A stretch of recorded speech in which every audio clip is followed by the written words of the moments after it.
Hello മക്കളെ, ഷമീം സാറാണ്. അപ്പോൾ ഒരുപാട് കുട്ടികൾക്കുള്ള സംശയമാണ്, +1 എത്ര മാർക്ക് കിട്ടിയാലാണ് ഡബിൾ പാസ് ആവുക? അതായത് +2 വലിയ പണിയൊന്നും എടുക്കാതെ +1 തന്നെ എന്ത് ചെയ്യാം, +2 മാർക്ക് കൂടി വാങ്ങുക, എത്ര മാർക്ക് വേണം ഓരോ സബ്ജക്റ്റിന് എന്നുള്ളത് ഒരുപാട് കുട്ടികൾ ചോദിച്ചിട്ടുണ്ടായിരുന്നു. അപ്പോൾ അത് നിങ്ങൾക്ക് പറഞ്ഞുതരാൻ വേണ്ടിയിട്ടാണ് ഷമീം സാർ വന്നുള്ളത്. മാക്സിമം ഫ്രണ്ട്സിലേക്ക് എന്ത് ചെയ്യുക, വീഡിയോ ഷെയർ ചെയ്ത് കൊടുക്കുക. നിങ്ങൾക്ക് നമ്മുടെ ബാച്ചിൽ ജോയിൻ ചെയ്യാൻ താല്പര്യമുണ്ടെങ്കിൽ തീർച്ചയായിട്ടും താഴെ കാണുന്ന നമ്പറിൽ എന്ത് ചെയ്യുക, കോൺടാക്ട് ചെയ്യുക. Okay, yes.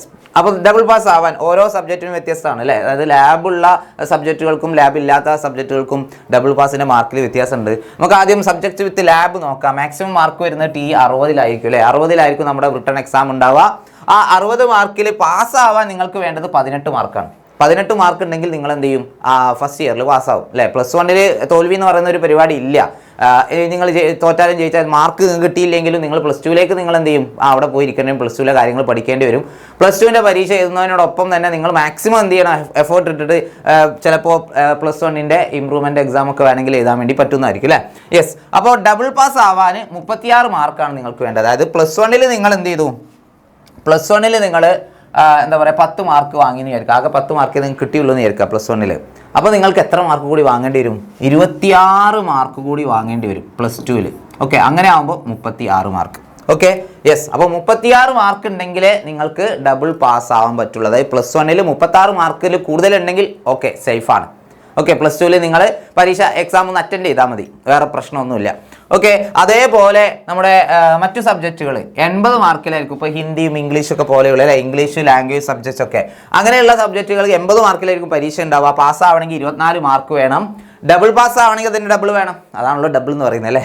48 മാർക്ക് വേണ്ടി വരും. ഇപ്പോൾ ഉദാഹരണത്തിന് നിങ്ങൾക്ക് എന്താ പറയുക, +1 40 മാർക്കേ ഉള്ളൂ എന്ന് വിചാരിക്കുക. +1 40 മാർക്ക് കിട്ടിയിട്ടുള്ളൂ എങ്കിൽ നിങ്ങൾക്കിനി +2 എത്ര മാർക്ക് മതി?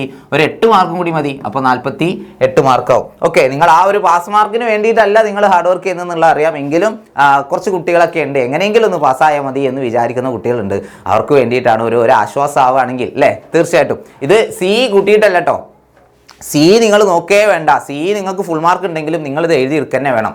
80 മാർക്കിൻ്റെ പരീക്ഷയിൽ 24 മാർക്ക് നിങ്ങൾ എഴുതിയെടുക്കുക തന്നെ വേണം. അതുപോലെ തന്നെ 60 മാർക്കിൻ്റെ പരീക്ഷയിൽ 18 മാർക്ക് നിങ്ങൾ എഴുതിയെടുക്കുക തന്നെ വേണം. ഡബിൾ പാസ് ആവാൻ 36 മാർക്കാണ് 60 മാർക്കിൻ്റെ പരീക്ഷ.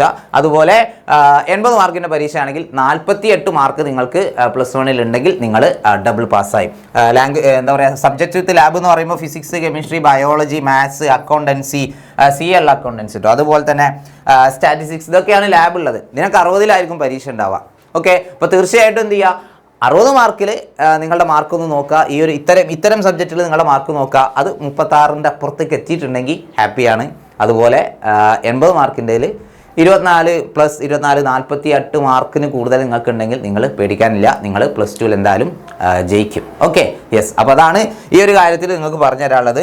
അപ്പോൾ എന്ത് ചെയ്യുക, മാക്സിമം ഫ്രണ്ട്സിലേക്ക് എന്ത് ചെയ്യുക, വീഡിയോ ഷെയർ ചെയ്ത് കൊടുക്കുക. നമ്മുടെ ബാച്ചിൽ ജോയിൻ ചെയ്യാൻ ഈ പാസ് മാർക്കല്ല, നമുക്ക് ഫുൾ മാർക്ക് തന്നെ വേണം എന്നാണെങ്കിൽ തീർച്ചയായിട്ടും നമ്മുടെ ബാച്ചിലേക്ക് ജോയിൻ ചെയ്തോളൂ. താഴെ കാണുന്ന നമ്പറിൽ കോൺടാക്ട് ചെയ്താൽ മതി. അപ്പോൾ അത്രയേ ഉള്ളൂ. അടുത്ത വീഡിയോ ആയിട്ട് കാണാം. അതുവരെ ടാറ്റ, ബൈ ബൈ.